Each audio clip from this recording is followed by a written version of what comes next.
मिट्टी आ रहे हैं, पानी भी सही से नहीं आ रहे हैं, प्रेशर नहीं रहता है, वो टंकी भी खाली रहता है, आरओ भी नहीं चलते हैं।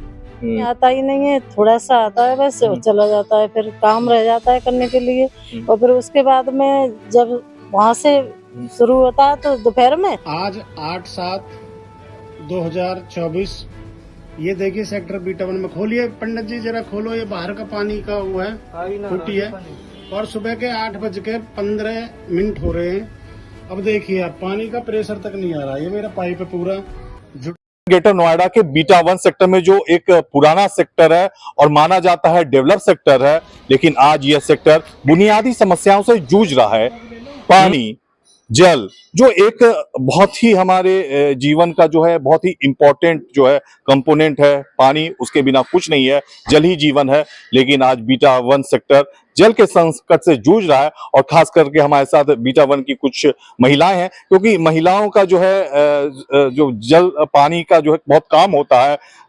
खाना भी बनाना है, कपड़े भी धोने हैं, और पानी पीने का काम तो आता ही है। तो जल इतना इंपॉर्टेंट है। लेकिन क्या समस्या आ रही है और कब से ये समस्या आ रही है, हम जानेंगे यहाँ के महिलाओं की ही जुबानी।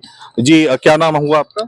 मेरा नाम अनीता है, अनीता भाटी। अनीता जी, क्या समस्या है, कितने दिनों से ये समस्या आ रही है? भैया ये हफ्ता 10 दिन से समस्या आ रही है। हमें इतनी परेशानी हो रही है, कभी कभी एक गिलास पानी भी नहीं रहता आरओ में। कपड़े मशीन में पड़े रह जाते हैं, नहाने के लिए पानी नहीं मिलता। 10 दिन हो गए। सुबह 1-1.5 घंटे पानी आएगा, उसमें इंसान क्या कर लेगा? उस टाइम तो हम बच्चों के में ही लगे रहते हैं, सुबह के टाइम तो। उसके बाद जब काम करने का समय आता है, उस टाइम पानी चला जाता है। तो ये मेरी समस्या है भैया, हफ्ता 10 दिन हो गए परेशान होते हो। दोपहर में, शाम का भी कुछ शेड्यूल है कुछ किस चीज का? पानी का आने का? पानी दोपहर में आता था ठीक ठाक, अब तो दोपहर में भी ठीक से नहीं आता।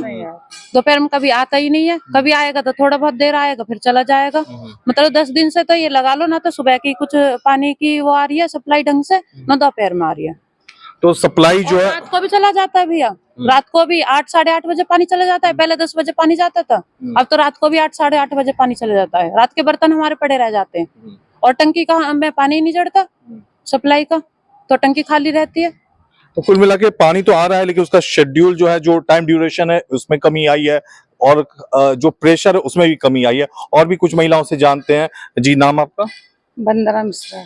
जी, पानी का स्वच्छ आता है या गंदा आता है, ये इसमें क्या है? पानी तो जैसे ठीक ठाक साफ तो आता है पानी, लेकिन वही है कि 8-8:15 तक, कभी सुबह 7:45 तक चला जाता है। फिर बाहर धुलाई में दिक्कत होती है, मतलब प्रेशर आते नहीं थे, थोड़ा थोड़ा आएगा, फिर इसके बाद वो भी चला जाएगा। तो फिर कैसे काम होए? दोपहर को परसों तो आया नहीं, अब आएगा भी तो 1:15 बजे, कभी 1:20 को आएगा, तो एकदम थोड़ा थोड़ा पानी आएगा।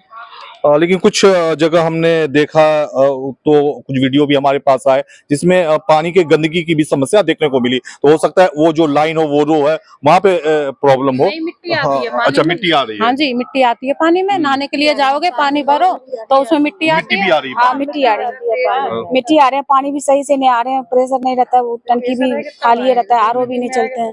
आरओ के उसमें पानी में मिट्टी भर जाती है, जो सप्लाई होती है, जग जल्दी खराब हो जाता है उसका। तो इस पर भी ध्यान देने की जरूरत है, क्योंकि बरसात का मौसम आ चुका है। और खास करके जो है, अगर पाइपलाइन कहीं से ब्रेक है तो उसके थ्रू जो है मिट्टी आएगी, गंदगी आएगी, तो टाइफाइड, इस तरह की बीमारियों से भी लोग ग्रसित हो सकते हैं। तो किस तरह से प्रभावित हो रहे हैं जो ये पानी की समस्या बनी हुई है, तो आपके जनजीवन में किस तरह से प्रभावित कर रहा है? ये प्रभावित कर रहा है, पानी आता ही नहीं है, थोड़ा सा आता है बस, चला जाता है, फिर काम रह जाता है करने के लिए। और फिर उसके बाद में जब वहाँ से शुरू होता है तो दोपहर में भी थोड़ा सा ही आता है। फिर उसके बाद में काम रह जाता है, बस काम होता ही नहीं है, क्योंकि पानी नहीं आता। पानी आता भी है तो ऐसा आता है कि जो उसमें मिट्टी आती है, गंदगी आती है, और बहुत ज्यादा मतलब बदबू भी कभी कभी आती है, और बच्चा पीते भी नहीं है आरओ का पानी।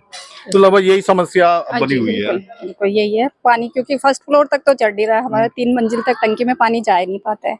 मतलब मोटर भी चलाएंगे तो उसका प्रेशर इतना ज्यादा है नहीं। ये वाली जो सब समस्याएं कितने दिनों से आ रही है? हफ्ता 10 दिन हो गया सर। लेकिन देखा जाए तो ये कोई नई समस्या नहीं है बीटा 1 के लिए। मुझे याद है पिछले वर्ष भी ये समस्या आई थी, उसके पिछले वर्ष भी। तो हर साल आखिर क्या वजह है कि ये समस्या जो है आए दिनों आती रहती है। क्या प्राधिकरण के अधिकारियों तक ये बात पहुंचाई जा रही है? एक शख्स है हमारे साथ, हरेंद्र भाटी जी, जो इन सब समस्याओं को जो है प्राधिकरण तक पहुंचाते हैं, तो उनसे जानते हैं कि कोई रिस्पांस क्यों नहीं मिल पा रहा है आपको। एक हफ्ता हो गया, आप तो बहुत सक्रिय हैं और जरूर आपके माध्यम से वहां तक बात पहुंची होगी, तो एक हफ्ता तो बहुत बड़ा समय है, क्यों नहीं समस्या हल हो रहा है? हम ग्रेट नोएडा प्राधिकरण के एसीओ, सीनियर मैनेजर, टेक्निकल सबको समस्याओं से अवगत कराते हैं और अवगत कराने के बाद में भी वो समस्या पे ध्यान नहीं दे पाते। पहले अधिकारी थे, जैसी ही समस्या डालते थे वो जाकर के सेक्टरों में चेक किया करते थे। आजकल के जो अधिकारी है वो तो ऑफिसों से बाहर निकलने के लिए तैयार नहीं है। पब्लिक की क्या सुनेंगे वो? कम से कम जब तक हमारे सीओ साहब जो ग्रेट नोएडा प्राधिकरण के सीओ हैं उनको भी बाहर निकलना चाहिए, शहर और गांवों की समस्या देखनी चाहिए। भाई आम आदमी किस समस्या से जूझ रहा है? अब पानी की समस्या से जूझ रहा है, ग्राउंड फ्लोर तक पानी नहीं पहुंच पा रहा है पानी का प्रेशर का, और गंदा पानी इतना आ रहा है, बदबूदार पानी आ रहा है। मैंने कई सेक्टरों में पता किया, सेक्टर 36 में किया है, सेक्टर बीटा 2 में किया। कई लोगों ने मेरे पास में फोटो वीडियो भी भेजे हैं कि हमारे यहाँ पे पानी का प्रेशर नहीं आ रहा है तो गंदा पानी आ रहा है। ग्रेट नोएडा प्राधिकरण के अधिकारियों को ध्यान देना चाहिए। और मैं एक चीज और बोलना चाहूंगा, ग्रेट नोएडा प्राधिकरण की तरफ से करीब एक गंगा जल का प्रोजेक्ट आया था, बहुत बढ़िया प्रोजेक्ट था, जिसका मुख्यमंत्री जी ने उद्घाटन किया था। और उद्घाटन करने के बाद भी डेढ़ साल तक सेक्टर वासियों को गंगा जल का पानी नहीं मिल पाया था और अब मिलने लगा है। तो केवल 4 दिन गंगा जल का पानी आता है और 15-20 दिन पानी नहीं आता है। अब हमने अभी कल परसों में शिकायत की है कि गंगा जल का पानी नहीं मिल पा रहा सेक्टर वासियों को। तो आपने करीब 800-900 करोड़ रुपए जो आपने इस प्रोजेक्ट पे खर्च किया है, तो किस लिए किया? शहर वासियों के लिए किया है। और शहर वासियों से लगातार पानी का जो पैसा है वो लिया जाता है, पानी का जो बिल आता है महीने का। और सब ने ज्यादातर अपने घरों में समरसीबल और मोटर इसलिए लगा लिया क्योंकि पानी का प्रेशर नहीं आ पा रहा है। आम आदमी पे डबल चार्ज पड़ रहा है, पानी का भी पड़ रहा है, बिजली का भी पड़ रहा है। तो इसमें ग्रेट नोएडा प्राधिकरण के अधिकारियों को निकलना चाहिए, सोचना चाहिए सेक्टर वासी किस समस्या से जूझ रहे हैं। इसमें मैं एक चीज और जैसे कह रहा था कि ये समस्या मैं देखता हूँ हर साल ही आ जाता है, तो क्या वजह हर साल इस तरह की परेशानी आ जाती है? क्या कुछ जो सिस्टम है या जो टंकी में कुछ वॉल्व लगता होगा उसमें कुछ प्रॉब्लम है?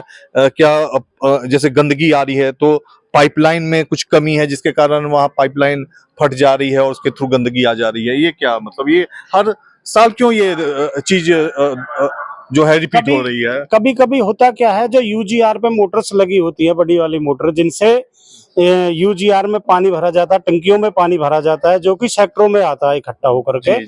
मुझे लगता है वो मोटरें जल जाती है और वो कई दिनों तक जो है मोटरें नहीं जल पाती है, जिसकी वजह से समस्या भी शुरू हो तो सही ठीक कराना चाहिए, नहीं कराया जाता है। भाई उनको सही समय पर सही कराया जाए। और उसके बाद में शहर में जगह जगह पानी की लीकेज होती रहती है, जिससे कि गंदा पानी भी घरों में आ जाता है।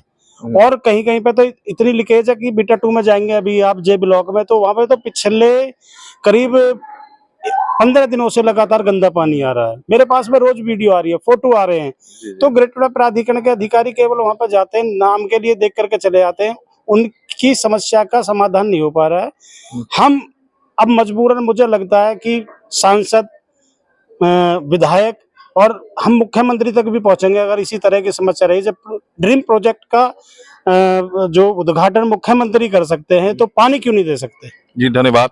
तो ग्रेटर नोएडा का जब यहाँ बुनियाद रखा गया था उत्तर प्रदेश में, इसे वर्ल्ड क्लास सिटी बनाने की बात कही गई थी, लेकिन अफसोस की बात है कि आज जो है खुद और जो सबसे पुराना सेक्टर है, पॉज सेक्टर है बीटा 1, वो बुनियादी समस्याओं से, वो भी जल संकट से जूझ रहा है।